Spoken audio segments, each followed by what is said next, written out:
Good morning, everybody. Is it time to start? I just never knew if someone was meant to turn up and introduce the session or not. So I guess we'll just start. I'm going to introduce the session with a song that I wrote for you last night.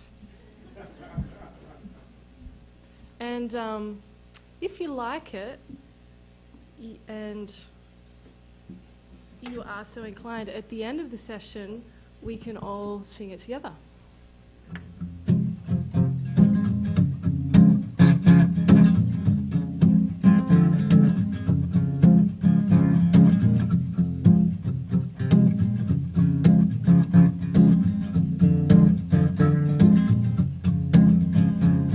Changemakers are coming, changemakers are here, changemakers around me, change, we ain't got no fear. This is just by way of getting you in touch with your artistic selves. Breaking the boundaries a little bit on the conventional conference experience.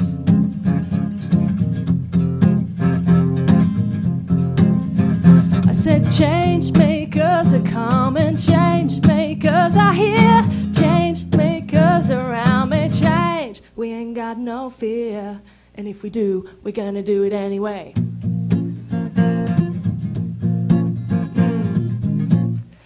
It's never easy, it's often hard, it's so much work, it's so much hard. You can feel alone, you get so tired. Just keep breathing, just keep trying, change makers. Are you filming this? No online stuff, no funny online business.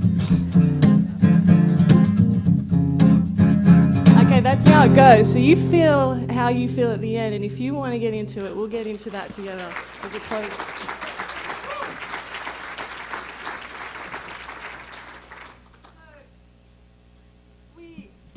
Live in a world of exciting times, and we often are exposed to fantastic big ideas, paths forward to solve these calamitous problems that we're facing.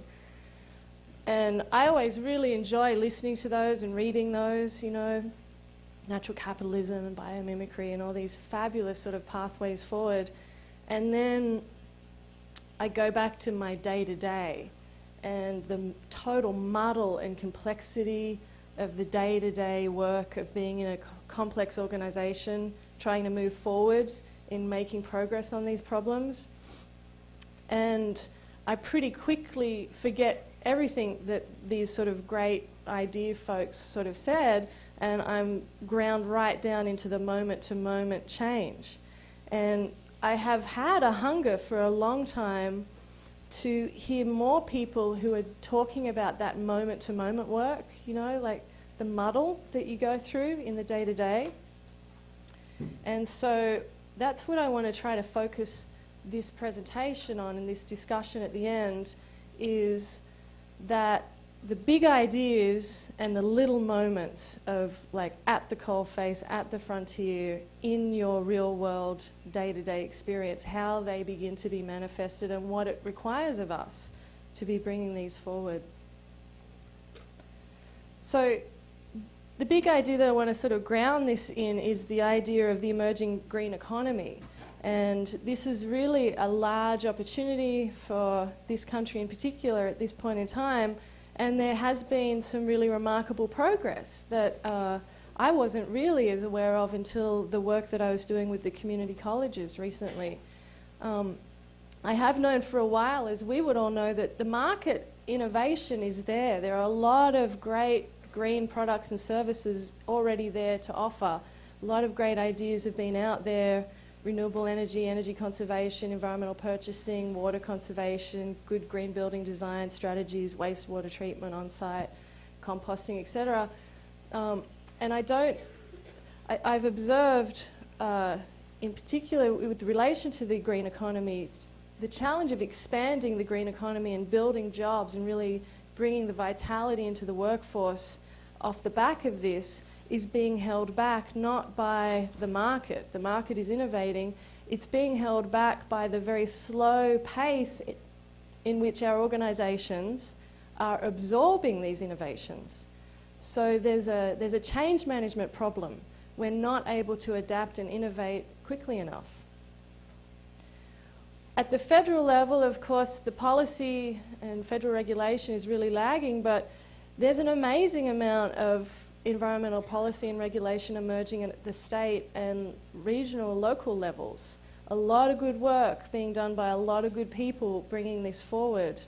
So there's a lot moving in terms of policy instruments, particularly at the state, regional level, and that's probably how it's going to work in America, that's where the vibrant enterprise around policy is going to happen. So this doesn't appear at this point to be the limiting factor either, because in a lot of these states that have greenhouse gas targets and various caps and various legislation driving energy efficiency, they're struggling to meet those requirements, and many states and regions just aren't able to meet them. So it's not like the policy's the magic bullet either. We have policy coming through and we're still struggling, and I think again it comes back to, in the domain of the thousands upon thousands of organizations that make up our complex society, those organizations are being slow to innovate, slow to adapt, slow to change. It's a change-making challenge. We are seeing growth in the job market relating to the green economy, and there are some really exciting and interesting reports coming out of different states and regions trying to articulate what this growth looks like and the scale of it. And most of this growth is in the form of small businesses of 0 to 20 people, little startup companies doing renewable energy installation, and environmental consultancy companies, and waste hauler and salvage recyclers, etc., organic local farmers. So jobs are there, and entrepreneurialism is there at the grassroots as well. This doesn't, to me, appear to be the limiting factor, but we are not seeing the kind of growth that we could see because on the bigger scale of our large organisations, again, slow, lumbering organisations. When we look at what it's going to take for the green economy to really take off, it's an interdependent array of factors and forces. So we need a community, a consumer culture that values these new types of ways of having needs met. We need a supportive policy environment. We need the market to provide products and services and innovations. We need access to capital, and we need a trained workforce. And this is all like, well, it's a lot of needs that we have. But it gets even trickier than that. All of these things have to happen in the right sequence and in the right ratios in each sort of regional and state context. If you have too much policy without there being any access to capital, then you aren't going to get the market to really move forward. If you have access to capital and policy, but you don't have a consumer culture that's supporting it, then you're not going to move forward. You see the case. So this is fundamentally a change-making dilemma. This is a change-making problem. So when I think about what the next sort of equivalent industrial revolution is, it's not going to be a revolution based largely on the new next great technology. I believe it's going to be more of a socio-economic revolution that's about an emergence of skilled change makers that are populating our organizations across our society. And this is beginning. I mean, this conference is one example of the growth of this change agency movement. And we're building these skills, we're sharing these stories, we're building tools, and we're making it happen. And I believe that this is going to be the force that unleashes a lot of these other contributors to really get the system moving forward. So this is my point. We need an army of change agents. And what's so important about the work that we're doing in higher education, I mean, everything's important about it, but the thing that's important about it that maybe doesn't get said enough is we are a crucible and an incubator of this change agency. We can incubate it in the culture of our organizations, in our students, and we can foster effective and meaningful examples of what it is, what it takes, and how this effective change management, change agency, change making can unleash the potential of your organisation to be innovative, to adapt, to learn, to be agile, and to be dynamically engaged in its process of change going forward, which is a fundamental demand of the Earth's life support systems. We have to shift from being fairly static, unchanging, slow to move organisations to being very agile and adaptive and responsive organisations. And that is a change management dilemma. So change agency versus leadership, to me the essential difference is, there's a lot of differences, but the essential one is leadership, you know who did the leading. You know, change makers, you don't know they did the change making. And that is the essence of the art of change making, that for the most part, you are giving credit, you're using the credit as a form of social capital to get others involved. You're working behind the scenes to create forums, systems, structures. You're working to remove risk. You're working to foster literally an organisational climate in which everyone else can lead. And so I think this concept of the change maker is very important, and it's kind of profound when you get into it, and this is where it gets deep as a personal issue, because not getting credit in a society in which you were brought up to feel that credit, you know, and positive reinforcement of yourself is how you know you're okay. You know, this is really a profound personal journey to be a good change maker. I wanted to just offer this up. I gave a talk at University of California, Santa Cruz, to a student group about this size, and they did this thing that caught me off guard initially. They would click when they heard something that resonated with them, and they were doing it to let each other know that, yeah, I'm thinking that too, so that they knew of all the content, what was it that resonated with them. And it gave the, initially I was like kind of freaked out about it, but as we went on and the clicking thing was going on, it was like hearing insects or something, I started to realize this was really an amazing way of them creating a little feedback system for themselves. So I just want to invite you to do that if you want to be communicating with yourselves about this content. So, so let me just say again that, just to test this, that change making is a profound journey of learning to let go of credit and giving it to others. Beautiful. See, yeah. Okay, so this is good, great. Okay, so I'm going to talk about personal stories of change making, because that's how it's easiest to communicate the moment by moment that's involved in this. The first story, set of stories I want to use is just talking about there are three things that for me are unique about the change making journey. Of course, in our work in these institutions, whether you're faculty or administrative leaders, you're working hard and you're doing all of the intellectual work of building programs and getting people engaged and building relationships and learning things all the way along, learning how to do a lead building project for the first time, learning how to do greenhouse gas inventory for the first time, learning how to do social marketing for the first time, learning about all these new technologies and opportunities. This is sort of the core, you know, that's a core professional activity, and it's not unlike what everybody else does.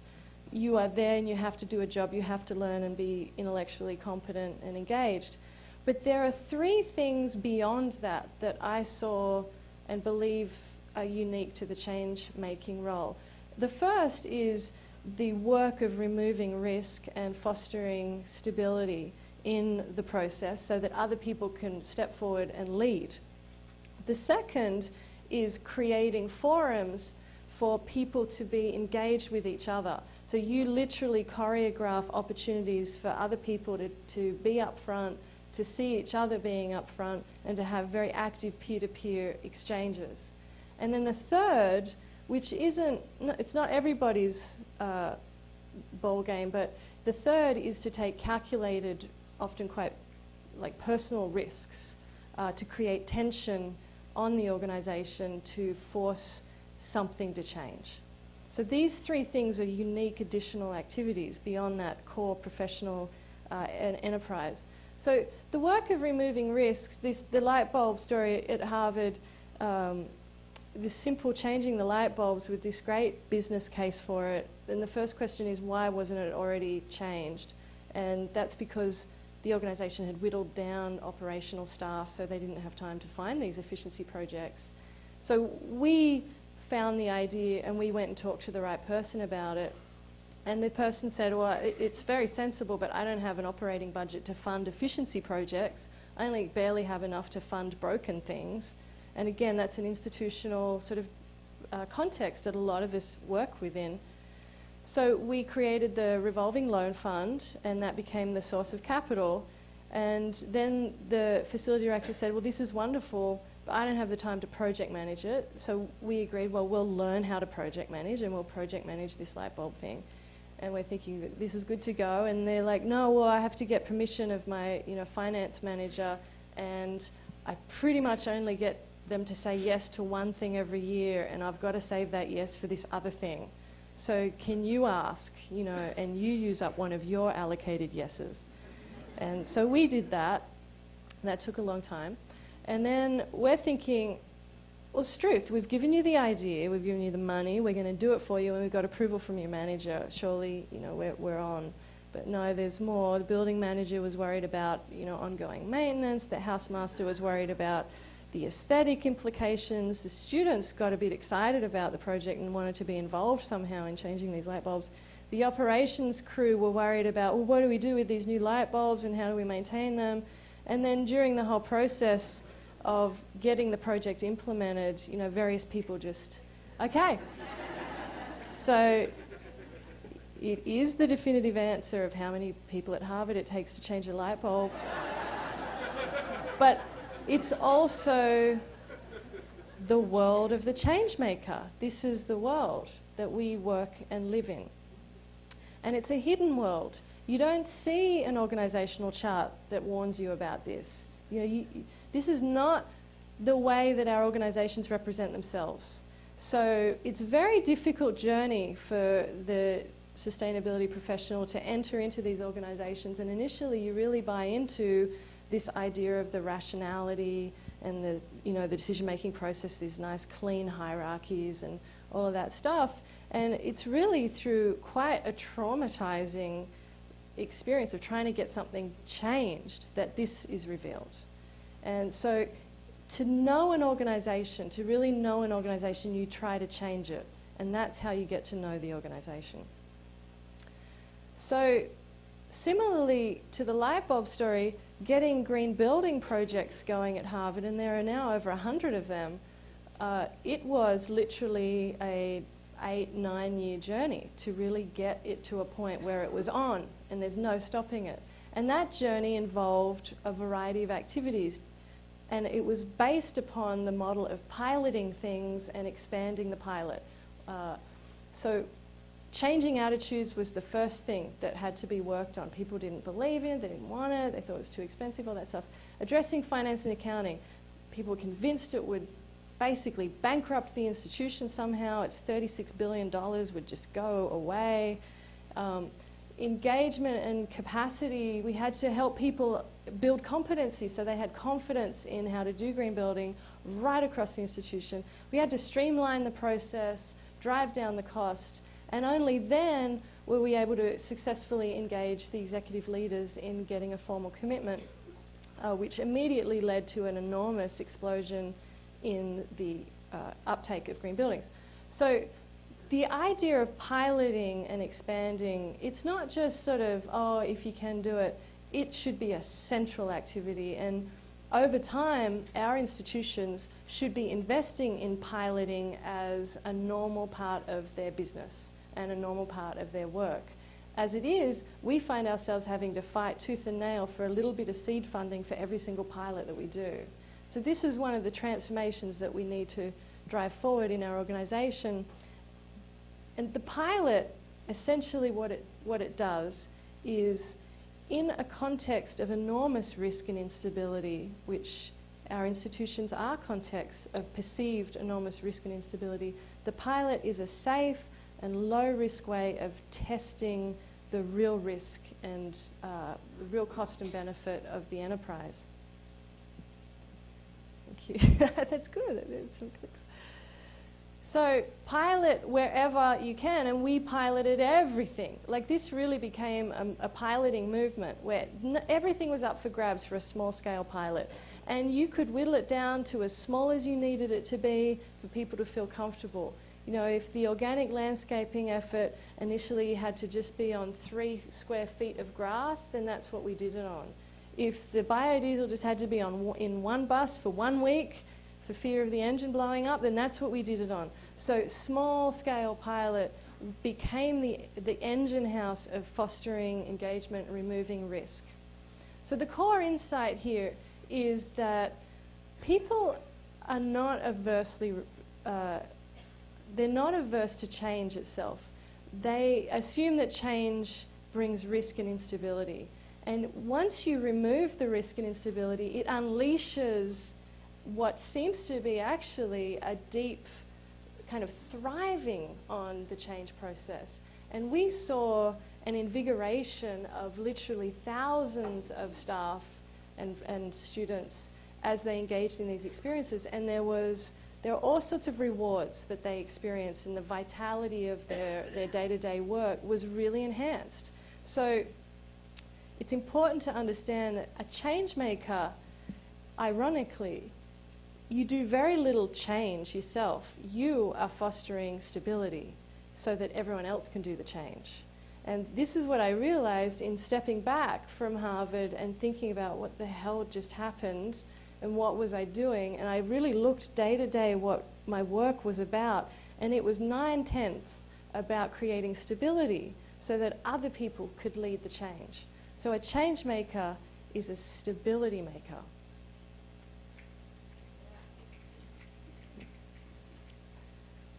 So over time, I was able to develop a little list of the common sources of instability and risk so that I could really orient myself to what the work had to be in a nutshell. Too much dependence on organizational rationality, top-down leadership, and linear management. This has a lot of value to the organization, but it is limited in the case of fostering innovation and adaptive change. Innovation and adaptive change requires much more collaborative decision-making, much more grassroots engagement. It requires a lot more iteration, learning by doing, not learning by making top-level decisions and then hoping that it works. So a lack of understanding how our organizations actually work. Very few people in your university and college actually know how that place works. And we, over the years, end up probably knowing more about how that place works than anyone because we're always learning by trying to change it. A lack of trust-based relationships. This is going to be a key and kind of beautiful part of what's next for us because our hierarchies and our complex institutions create just daily carnage in terms of trust and personal security and emotional well-being. And this carnage, we've largely kind of all just accepted that this is part of just working, you know. I get paid and I get paid to put up with this crap. And we all just do it. But when you really start to peel back, what is it going to take to foster the kind of innovation and dynamic change and engagement around the institution, the frittering away of trust becomes absolutely unacceptable. And trust is pivotal and the core engine of change, resilience, and adaptability. Levels of accounting for, we don't account for the rich social underworld that's going on, and I'll talk about that a little later. There's an inability of most individuals to cope with the tension of conceiving of the global environmental crisis and then living in their day-to-day world. And so what they tend to do is just go into denial. And that's a natural cognitive response to the profound discomfort. So we're kind of the weirdos in that we hold on to that tension and we somehow have the psychological resilience and maybe, I don't know what you call it, probably drives a lot of us a little crazy, but we manage to hold on to that truth and that reality of the global environmental crisis in the presence of a day-to-day world that tells us every which way that we're never going to deal with this properly. And that's an enormous internal psychological tension, and we need to help other people to really cope with that, because that tension is what keeps people engaged and gets them to take the necessary risks at certain points in time. A lack of learning by doing. There's just a lot of decision-making efforts that are just based on opinion, talking, and in reality, so much of what we have to do has to be learnt by just starting to do it, and do it on a small scale first. An inability to manage interdependence and a lack of change management expertise. These are the common causes of risk and instability. Another insight is this idea that all of this irrationality, this organizational irrationality that we kind of suffer through our day-to-day, it's not actually, I don't think of it as irrationality anymore. I feel that it's more the unconscious life of the organization. Because like us, you know, we are mentally wired up in a way that 95% of what we do is unconsciously driven. It's habit, it's pattern. Our brain needs to drive things to be habit and pattern to free up the conscious reserves that we have so that we can avoid getting hit by the car and have a great next date. You know, we have to keep these reserves free by turning things into habit and pattern. Our organizations are the same. Our organizations are literally sort of a massive conglomeration of habits and patterns that take the form of institutionalized processes and systems, cultures, and for the most part, we wander around all day sort of being shaped and influenced by this, but we're not really conscious of it. So the unconscious life of the organization is something that the change maker needs to grapple with and is in dynamic conversation in a way with that. So the best way to be in the conversation with the unconscious life of the organization is through this piloting process, the ready, fire, aim approach of let's start doing things so that then we can reveal the real way the organization functions. And then lastly, in this grouping of insights, the complexity of our work, and again, this is the same for if you're a faculty member, if you're an external change agent trying to influence from outside, or if you're inside the organization working on campus stuff. We work in a complex array of domains, and we have a tendency to initially be drawn right into this domain here, which is, that's not working, which is the infrastructure systems domain. We are instantly drawn into let's get the recycling project going and let's get the green cleaning products in and let's get the next building technology adopted. And this is really, you know, it makes a lot of sense because it's tangible, people can see it, and it's easy to kind of grapple with this, but relatively easy. But you can only go so far with that kind of work before you start bumping up against the organization's internal systems, policies that aren't aligning properly, culture that isn't supporting it, decision-making processes that are excluding important information and people, planning processes that aren't integrating things properly. And then, so you start working in that domain, and we increasingly are working in that domain, and you can see it by the way we're getting, you know, commitments signed onto. There's an increasing number of universities and colleges integrating sustainability into sustainability planning processes. You're starting to get cultural shifts. You're getting the proliferation of revolving loan funds to reform finance accounting. We're there, but again, you can only get so far with your work in the organizational change domain before you start rubbing up against individuals and the complex internal world of the individuals, their attitudes, their past experiences, their personality, their need for status and control. All these factors start to become real and present limiting factors on our work. So we, as change agents and change makers, we work in all of these domains, and we basically create sort of an overarching movement between them, responding to when you need to work in one domain versus the next, and being agile in moving around those. So this domain that I just talked about, the domain of the individual system, this is what I want to talk about now. For change making, working in what I would maybe just call the social domain is really, really important work that we do. And it's the work that you get the least sort of recognition and credit for, because this is really the work of orchestrating the opportunity for other people to be out in front and to lead. So creating forums for people, peer-to-peer, is a very, very powerful and effective way to do this. And I came to this from some research. I was doing a master's in psychology at Harvard, and this came up that people, the desire to change is thought to be largely a product of the desire to be in connection with other people.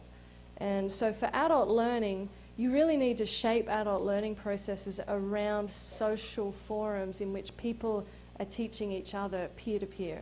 And this is much more effective than any other model. So we really took this and ran and formulated a variety of peer-to-peer models, working with students, working with lab users, working with dining service folks. And time again, it was proven to us that instead of us going out there and trying to be the expert or bringing in a third-party expert, positioning the group themselves to become the teachers and learners amongst each other was very, very powerful and very effective.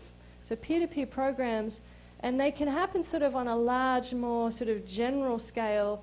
The Harvard Online Sustainability Pledge just grew and grew and grew, and it became a moment each year where the institution would basically talk to itself and say, we are all into this, and this is the moment where we can tell each other that. So we got up to 10,000 or more people signing this thing in the space of, a week.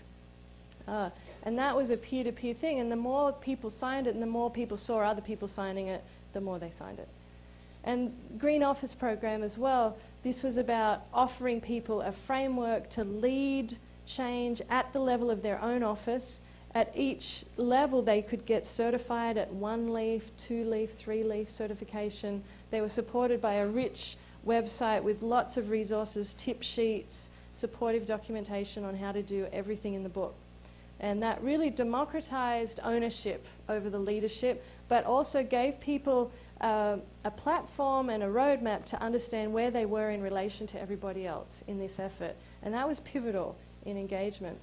And then there are opportunities to really create huge events where the organization witnesses itself. And the turning point event for us was this conference in Alston, around the Alston. We were building a new campus. We had this 2020 vision. We got 600 people to come to this conference. We had 120 Harvard staff and students present all the work they'd been doing over the last 6 years. And it was a total game changer. And literally the moment that this conference happened, the executive tier of the institution finally took sustainability seriously.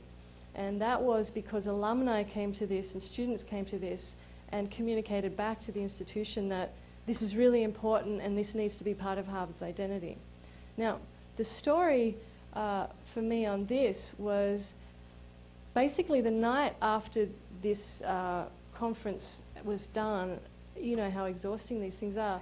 I was just catching up on email. There were all these emails from people that had come to the conference, just huge essays on why they thought this was so great. And one of them came through and it had all these people CC'd on it, and it was this group of alumni who had started up this whole conversation amongst themselves that they wanted to give their next annual reunion funding to this effort. And I read that and I was like, oh my God, that's amazing. We've never broken through to get any kind of donor support like this. And then as I read the chain of the email, lower down, the conversation was, yeah, we're going to give it to this other department because apparently they're the ones responsible for this and they're going to do this, that, and the other. And I was like, wait a minute. That department didn't do this conference and they don't do the Green Campus stuff. So I just wrote back naively late at night just saying, this is the way we're organised, this is who we report to, and if you did go down this path, these are some ideas on how the money could be spent. If this excites you, just let us know and we'll get you more information. Well, I go home, I come back the next morning, and I'm immediately told that I'm about to be fired. The president wants me fired. Larry Summers, the most frightening person you've ever been in the room with, wants me fired. And I was like, what? Like, this is off the back of this remarkably successful event. Anyway, it turned out that that CC list that I was kind of a little oblivious to were the wealthiest donors that Harvard was currently cultivating. And there was a faculty member who had been cultivating his relationship with them, and he had invited them to this conference as a way of like furthering that relationship. And then it went a little pear-shaped for him because they fell in love with our thing and not his thing. So then he was trying to like bring it back to his sustainability research enterprise, and he was. So then when I sent that email through, like it was obviously like a real embarrassment to his efforts, and he went straight through to the president and just said she has to go because she is now trying. He literally said something to the president like, Leith Sharp is now trying to co-opt all of our wealthiest donors, and this is after you just doubled her loan funds, and she has to go. And he was like, yes, she has to go. So I had to go. So then, like, I was just crushed, you know, but my two co-chairs, they stood up for me and they said, look, go home, take some leave without pay, just lay low, just lay real low, don't do anything, no more email, and come back in a couple of weeks, and if it's blown over, then you can keep your job, and if it hasn't, you got to go. So I was like crushed, but I was also like, cool, I get some time off. It's awesome. So I had the time off, and luckily it blew over, and I came back and stuck it out for another couple of years. These are the unexpected, you know, turns of events that happen. And then I was taking a lot of comfort in the Steve Jobs. There's a documentary about how he was fired from Apple literally straight after he launched their greatest product back in early 90s or whatever. And then he came back 10 years later. But I guess the point is that your level of productivity and contribution to an organization by no means protects you from basic power struggles. And so you are always at risk of stumbling into a basic power struggle. Yeah. So the Revolving Loan Fund, which is quite well known now, there's a big story behind how that came to be, and there were also important change-making turning points in this. One of which, right back in the 90s, this was launched by a group of frustrated facility directors. And I believe the kind of key catalyst was a woman by the name of Sheila Sheridan. She was the only woman facility director at that time through the 80s and 90s at Harvard. And I believe she's the one that kind of stirred this up.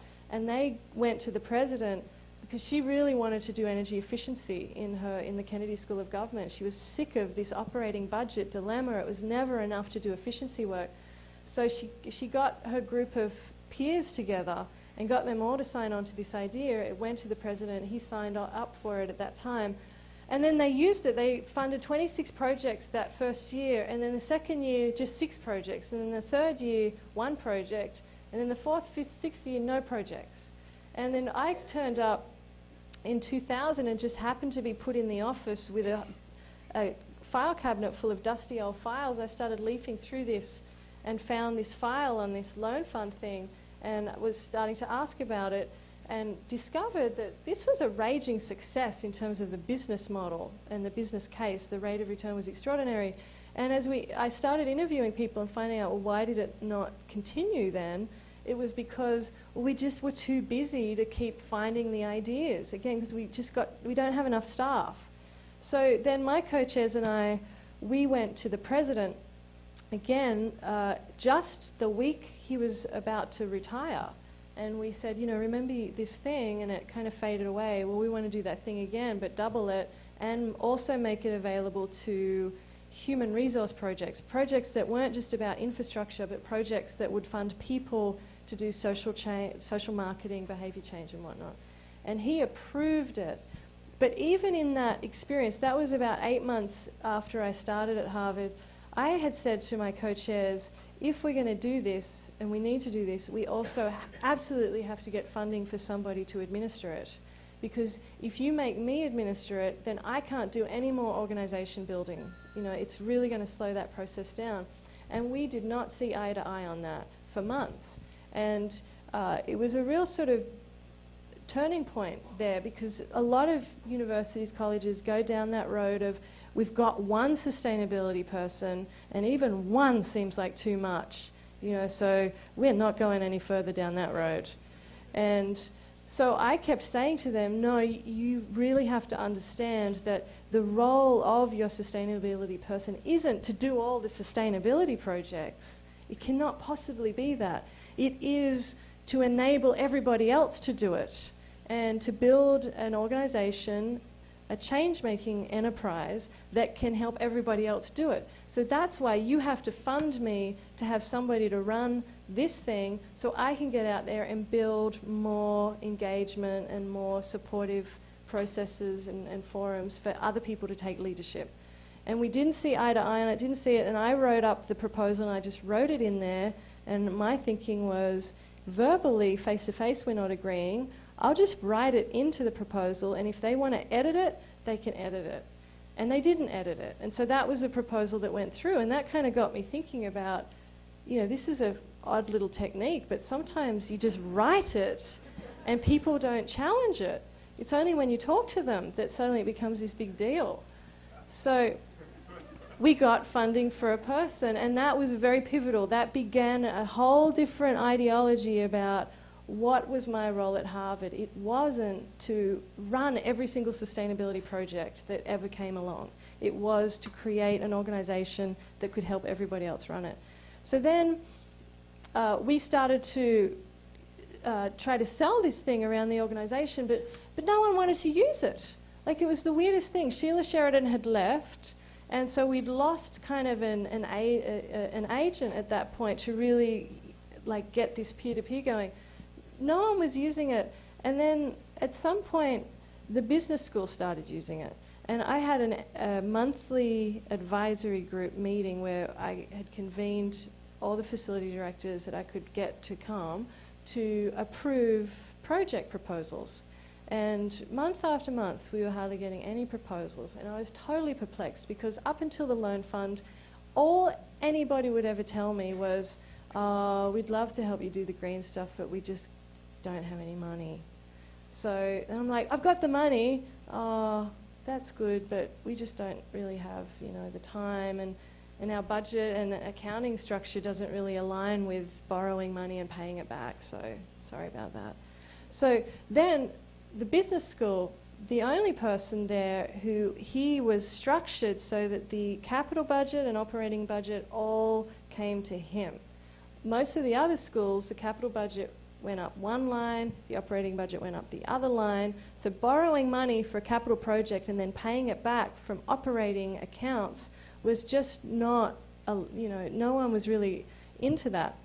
So then the business school started borrowing and borrowing and borrowing, and within a few months they'd borrowed $1 million. Like, a third of this thing was going to the business school. And every month the facility directors would turn up and they'd see the business school borrowing, borrowing, borrowing. And the tension started mounting, and they started to like ask me questions like, so what happens when the money runs out? I'm like, well, then it's out. We don't have it anymore. So then what, we can't use it? And I'm like, well, you're not using it now, so what do you care?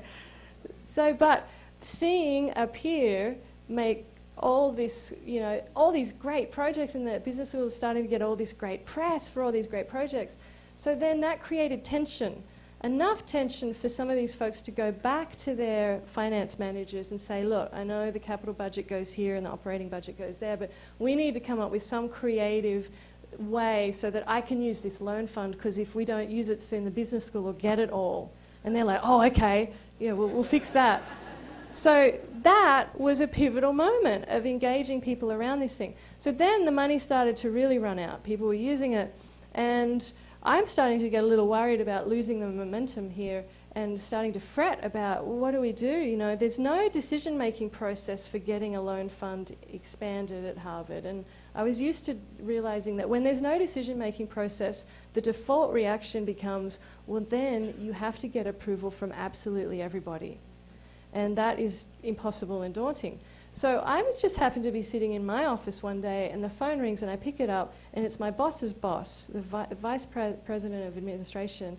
He's calling me to say, the president has to be doing a presentation tomorrow with Al Gore, and he wants to be able to say something, you know, great, and make some announcement about our sustainability stuff at Harvard. Do you have any ideas?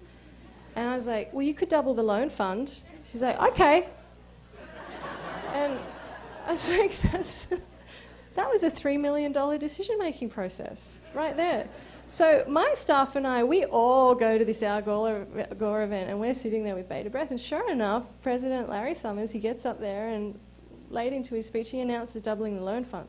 So that seeded something in my mind around public forums and this idea that, you know, creating contexts, creating forums where there's an opportunity for people to be more open to, you know, approving things and thinking about things is really important as a change maker. Now that was an accidental event, but then we actually took that and replicated it later on. So core insights, this idea that we are largely unconscious beings and our organization is largely unconscious. And what's really very, very important for us to understand is that the social dynamics are central in our organizations. So there's new neuroscience coming out with all this brain imaging and stuff to really understand scientifically how people function cognitively, and then to understand the implications of that for leadership and organizational change. So this study that I'm referring to by David Rock and others really are illuminating that the brain is a social organ. We're mostly preoccupied with social dynamics. We're mostly thinking about where we are in relation to other people. Even when we're not aware of it, we're doing this.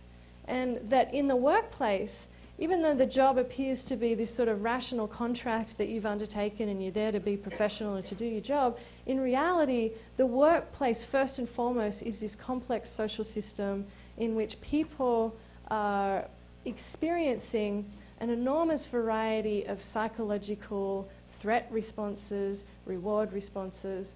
And in our organizations, we have a lot of triggers for people to feel threatened. And this never gets talked about, but you know at a subtle, a lot of us know at a subtle, intuitive level, when you're in a committee meeting or you're talking to somebody, something gets said, and there's like a drop in the engagement. There's a subtle reduction of energy. It's subtle, but it's real. And what's happening internally for people is they're experiencing, in the language of neuroscience, like they're experiencing a threat response, but what it feels like to them is, well, they've just been disregarded. They've just been disrespected. Their ideas haven't been included. They haven't been valued. And so they withdraw. And we have an endemic case of this sort of low-level withdrawal that exists in our institutions.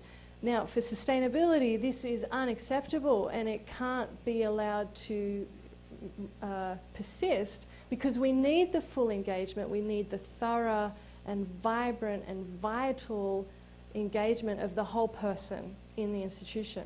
So we have to attend to these social needs that we have. They're profound and they're ever present, and it's possible that most change is first negotiated at this subtle social level, that you first have to be creating forums, processes, moment by moment, relationship experiences with people that preserve their status, that offer them enough certainty, that offer them enough autonomy, that give them enough relatedness and connection, and that preserve fairness.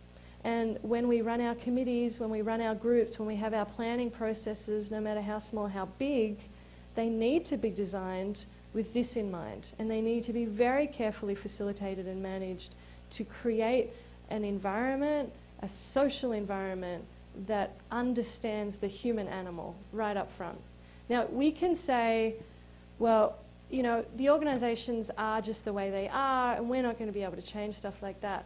But this is not true. Organizations are a technology. We designed them, we came up with them, we have evolved them over the years and decades. What we're talking about is the next revolution in organizational design, group process. And this is going to be a pivotal part of the next, if it's an industrial revolution or a socio-economic revolution. And trust will be pivotal for that. And related to that is this movement towards fostering group processes that are engaging and meaningful and preserve the social needs of the individual going forward. If you can do that, then you can foster group processes that achieve an intelligence that is greater than the sum of the intelligence of each individual in the group. And this is being proven.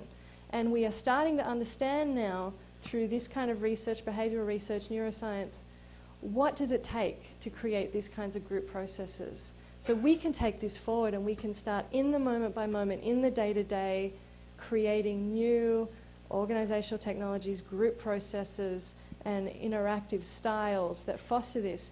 The three things that this research team came up with that made the difference between groups that produced a level of intelligence lower than the sum of their parts versus higher than the sum of their parts, the three things were the amount of collective social intelligence, so having a group that understands the social needs of each other, the ratio in which everybody was engaged in talking, so in groups where it was dominated by one or two individuals or there were passive individuals, lower level, and the number of women in the group, which was related to the social intelligence.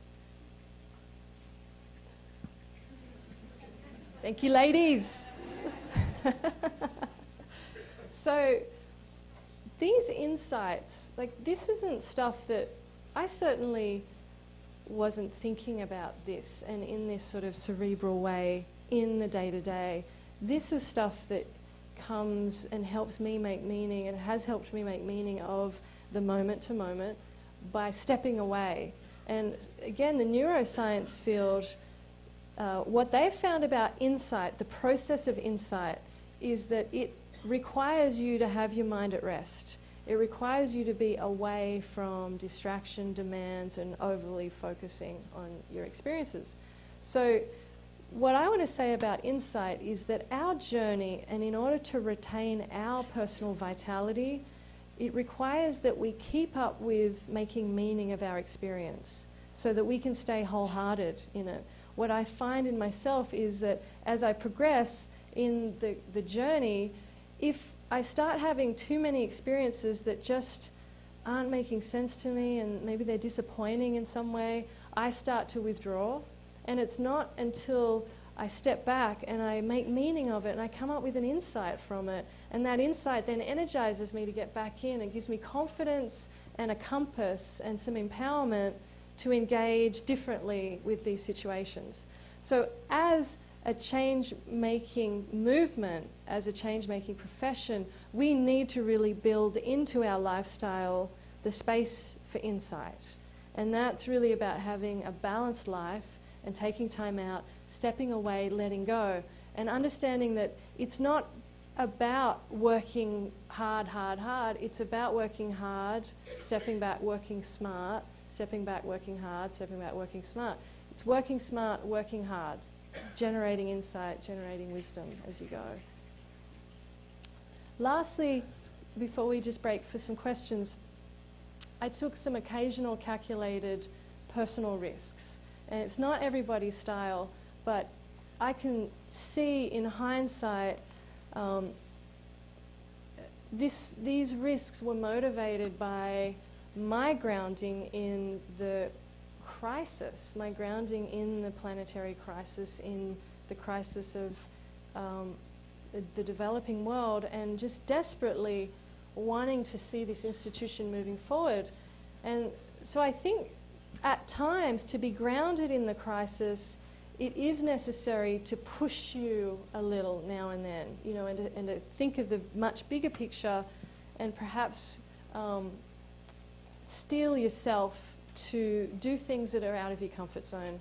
Now, some examples of this for me at Harvard, one example was around the greenhouse gas commitment for the institution. We had, I'll start with the loan fund. So after that, it was doubled to $6 million. It started to run out again very quickly. And learning this lesson of, boy, when President Summers is up on stage with an important person, he gives me money, I decided that I would get him up on stage with another important person and try to get him to give me money. So we created this entire conference around, I actually never told anyone this, but I created that entire conference initially around this objective of I've got to manufacture this giant event, this giant forum, and get the mayor of Boston, because the mayor of Boston right now holds the key to Harvard's desire to expand and grow its campus. So if I could get the president up on stage with the mayor of Boston, he's definitely going to want to say something really good, and I know just what he can say. So I've been thinking about this, and I'm getting worried the money's running out. It's such a key momentum builder in the institution that I knew if we lost momentum, you know, it would really slow all of our broader effort down. I actually saw him accidentally, saw him in a breakfast diner one morning and thought, oh, I've got to, because you can't get to the president. I mean, you can never get to him. He's like, you know, he's like the president of the country. He's untouchable, and he's got all these gatekeepers. So there he was alone, or with his partner in this diner. So I started jotting down on a napkin, you know, our rate of return's been this, we're almost out of money, would you mind doubling it? And so I don't know what came over me. It was Saturday morning, I was just feeling casual. He's getting up to leave, and I just run up to him. I say, President Summers, I just wanted to give you this note. It's on a bloody napkin. And he's looking at me like I'm this crazy woman. He takes a napkin, and he jumps in his car, and then it seizes me. Oh my God, I don't even have a visa. If I get fired, I've got to be out of this country in 60 days. And there are like 5 people in the hierarchy between me and the president, and they all have always insisted that if ever anyone talks to him, they have to first talk to every single one of them. And so now I've gone and asked him for $6 million without talking to any of them on a napkin. So I spend the whole weekend churning over this and fretting and just, oh, how could I do this? So I go to my co-chairs and I'm like, I have to confess, I asked him for $6 million on a napkin. I don't know what to do. And they were like, oh my God, Leith, like, all right, just write up a formal memo and get it through and get the proper decision made by the proper people. I was like, okay, great. So I write up a memo that day, and then I ask, like, well, who do I send it to? And they're like, well, we don't really know. Maybe start with this person. So I send it to this person, and this person, this VP goes, well, I can't make that decision. I was like, do you know who can? Nope, don't know. Okay, send it to another VP. I can't make that decision, don't know who can, and so on and so forth. So now I'm feeling like I can't even get this thing up to him. So eventually one of my co-chairs is like, look, I'll just leave it with him next time there's a meeting that he's in. So it gets left with him. And I never hear a thing about it. So then I go to pick him up for this mayoral meeting, this event, this big to-do. And there's hundreds and hundreds of people, and there's press and everything. And I've got to like get him and then go in his limo to this event. And I walk up and I hear yelling from his office. This woman yelling, sort of yelling, loud, angry. Well, she never went through the right decision-making process. Where's this $6 million going to come from? This shouldn't be allowed to happen. And I'm like, ooh. I just sit down in the corner waiting for him to come out. He comes out and I sheepishly just follow him into the limousine. We sit in the limousine. He's taking phone calls from, you know, the CEO of Goldman Sachs and the president of Russia and all this stuff all the way there. And I'm just sitting there like not knowing, you know, am I in trouble? Like, what's going to go on? We get out of the car, we walk down the stairs, we're literally like feet from the stage, and he turns to me and he goes, who gave you permission for this $6 million increase? And I was like, hopefully you will. And that was it. He just stormed up on the stairs. And so I went and sat down, and he, sure enough, in the middle of his speech, and I'm announcing we're doubling the loan fund to $12 million. It's change-making. This is the frontier of change-making. Calculated social risk. So when the Alston development, building a campus the size of the existing large campus in Harvard, a massive, massive development, the biggest in the institution's history. Of course, we wanted to get sustainability written right into it. Two things happened in this process. One was Harvard flew in literally thousands upon thousands of dollars per hour of these European consultants and all these consultants, a lot of sustainability consultants. It was very exciting. They'd get in the room together, there'd be about 30 of them, and we'd be talking about trying to wrangle what the sustainability dimensions should be. And I became acutely aware of how little anybody was saying. No one was feeling comfortable speaking because everybody was worried that they were going to say the wrong thing. And this was going on over and over again. And it became evident that why people were so worried and weren't really willing to speak and share the voluminous expertise and intellectual horsepower that they had was that the decision-making process itself had not been made clear to them. So they didn't understand really the landscape in which they were. So I was sitting in these meetings month after month, year after year, just becoming acutely aware of this problem that we have. And this was an acute example of it, of people in groups in a process that is literally draining the intellectual vitality out of the room because there's too much social risk. And so they're there playing a totally different game. They're there preserving their status because it's much better not to say anything and not get the blame and not sort of stick your neck out than to say something and risk that. So this was very problematic. So I started to I was like, I am by no means anywhere near as expert as these people, but I am a lot more risk tolerant than them, you know, and so I started to just say things in these meetings, and it became very annoying, I'm sure.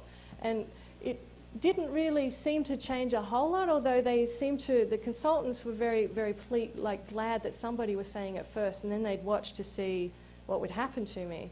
And then if nothing bad happened, then they'd chime in and support it. So this became my sacrificial lamb kind of role through the whole process.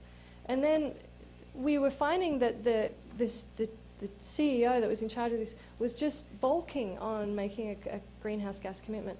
And we were trying everything. I was trying everything in the book. And finally I was like, I am going to have a secret meeting with the agency that approves this plan, and we're going to have a secret covert meeting in a cafe, and I'm going to tell this guy, make Harvard be climate neutral, just go for it, it can do it, it can cope, go on, do it.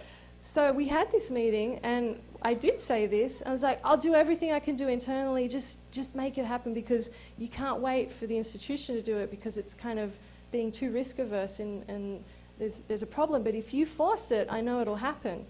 And then again, I was thinking, oh my God, I don't really know this guy. I don't really know if I can trust him. I mean, if he goes to anybody and tells them, I had asked him, please don't.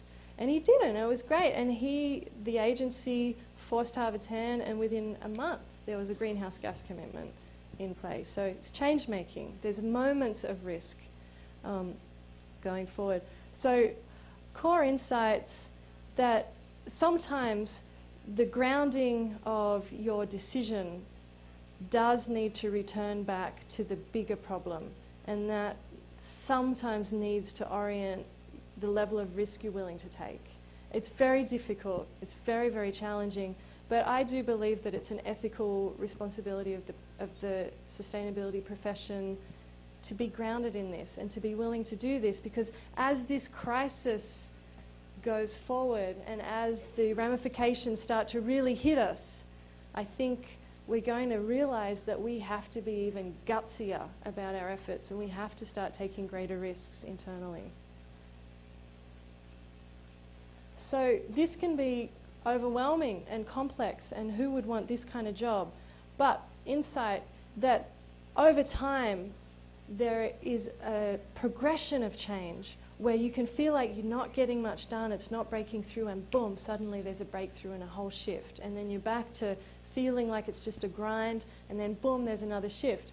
And my colleague Julie Newman and I have framed this as this 3-phase change process where it can happen at the broader institutional level, or it can happen in a single department, or it can happen in relation to a single topic or project.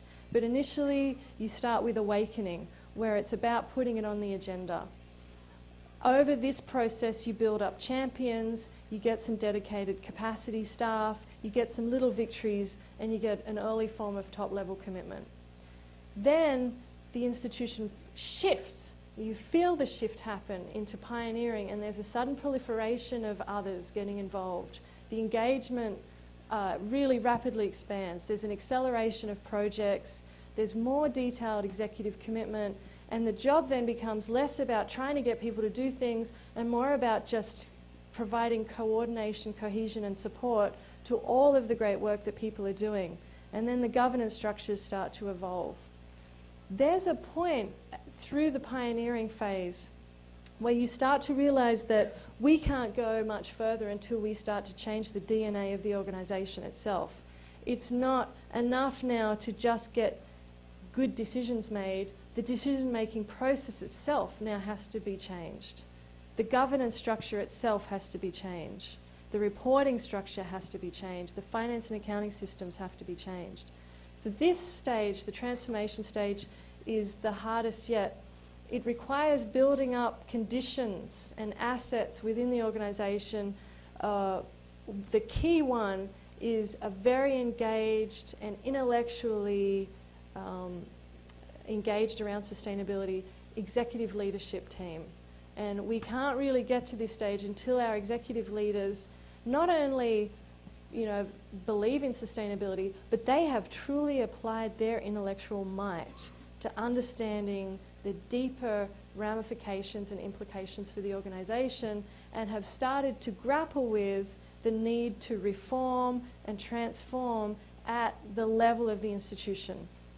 And these transformations are going to be about fostering a new kind of culture, fostering governance structures that really get the grassroots as engaged with the middle managers and upper executives, fostering permeability across management tiers, empowering the workforce by building processes, group functions that honour and preserve the social needs of people, effective prioritisation of knowledge, and a strong internalised change management function. And this, I believe, will be one of our next great frontiers, is to really support, create forums, and do whatever it needs to be done to really bring our executive leaders into this process of bringing all of their intellectual horsepower to bear on leading an organization into transformation as we go forward.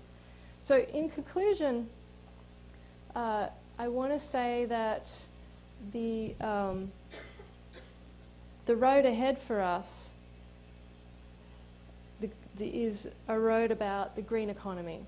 And some of the work that I did with the community colleges of Illinois was incredibly illuminating about this within a 15-month period, because we did have executive leadership engagement. This was a president-led initiative. They brought me in just for 15 months to start up the Illinois Green Economy Network. And because we had presidents and the road was clear, I didn't have to do any of that funny business at all.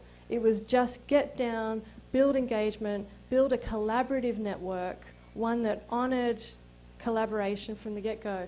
And within a very short time, we had 12 funded sustainability offices around the state, around these community colleges. They collectively have 1 million students at these colleges. We established a strategic plan. We built a vibrant and growing network. We started meeting quarterly. We established a Green Year curriculum program that within 3 months had trained 140 faculty. We submitted volumes of grants that were going to fund the entire network. One of them was a $20 million federal grant to build an online platform to house over 20 new green economy related courses, everything from renewable energy, building, energy efficiency, local organic food production, water, wastewater treatment. And we got it. They got it 2 weeks ago, so they now have $20 million to really advance this collaborative effort going forward. which is absolutely amazing. And this is because we had an engaged executive that was collaborating. All 48 presidents met every month, and every month I was there, they asked for an update on this effort. And that was just an extraordinary experience to have that full-scale buy-in from the beginning. And it was a taste of what's to come for all of us once our executive leaders really come on board with us as we go forward. So it's exciting times ahead for us as a movement. And I think what I want to say before just allowing for a couple of questions is that the revolution that we're a party to right now, it happens in the moment to moment. And for me, what it seems is the moment to moment is largely, it really comes down to the nature of the social dynamic that we are creating in our organizations and proliferating through our committee processes, our group processes, and the way in which we design our decision-making processes. And this is something we can all be toiling at to make better. And from that, we can unleash this enormous potential that exists for everybody to be leading in this enterprise, because there's a latent and extraordinary potential for engagement and leadership in people at all tiers of our institution. So I wish you luck with your work going forward, and thank you for listening.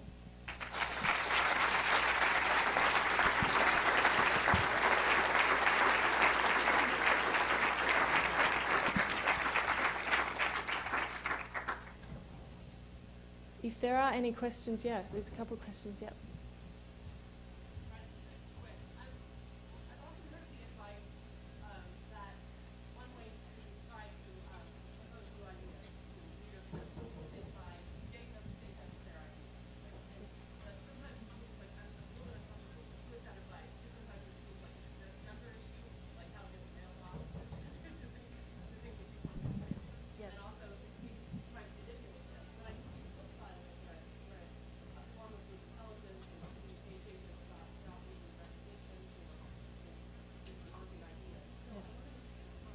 Yeah, I definitely had times where I was like thinking, am I just turning into this really manipulative, like, puppet master of people? And I don't know the answer to that. I definitely felt uncomfortable, and they left very strong impressions on me, those moments where I felt I was crossing some line. And I don't know the answer to it. I just know that it made change happen when it just wasn't happening. So it's a decision we each have to individually make around that. In terms of the executive leadership, just an idea, if you can't effectively create a dynamic and a forum in which, you know, the executive leader can make it their own idea, one of the things that worked for us at Harvard was to create a forum of president peers, and we got another president to challenge all the Ivy presidents to get a greenhouse gas commitment done. And getting that president to pose the challenge was just magic. It all happened after that. So it's another way of orchestrating forums where you can get other people to do the talking and advocacy and have a remarkably different effect. And so it's really about understanding the landscape of the forums that you can create and the voices that you can really support to come forward. Yes.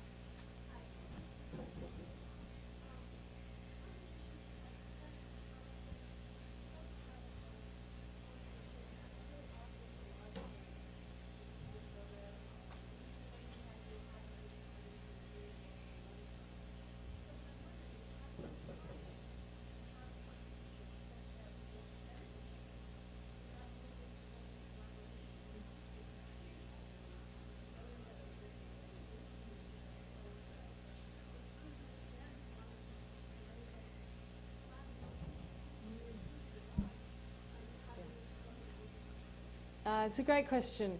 Collaboration, competition, we definitely need both. And so it's a matter of having the ratios right.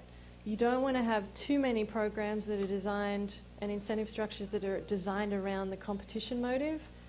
I mean, you want enough, but you don't want to have them out of proportion with the supportive enterprises that you do to foster collaboration. And also, what I find key is the tone and the social dynamic in the group. You can have very friendly competition where it's almost like a collaborative competition. And that's the ultimate competition, when everybody at the table is kind of enjoying the fact that they're like edging on each other. So that comes down to really skilled facilitation and group dynamic management as well, I think. All right, I think one more question and then we'll formally break.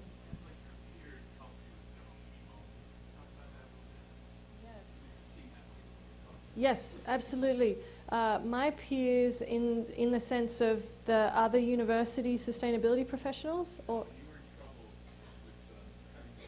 my chairs. Yes, my co-chairs, just, they were wonderful. And they were kind of relieved when I got out of there. It wasn't easy for them. You could imagine if you had a staff member like me, what a nightmare. I mean, you just wouldn't know what the hell she was going to do next. And it was very frightening to be a manager of somebody like that. Thankfully, those co-chairs, one of them was a faculty member and one was an administrator. And my visa made me a faculty member. So the administrative co-chair, while always nervous about what the hell I was doing, never felt that he actually had the jurisdiction to rope me in. So until I got my green card, and then I shifted under, and then I felt a really remarkable shift in the kind of accountability and responsibility I had to a different line manager, and it was a much more normal situation.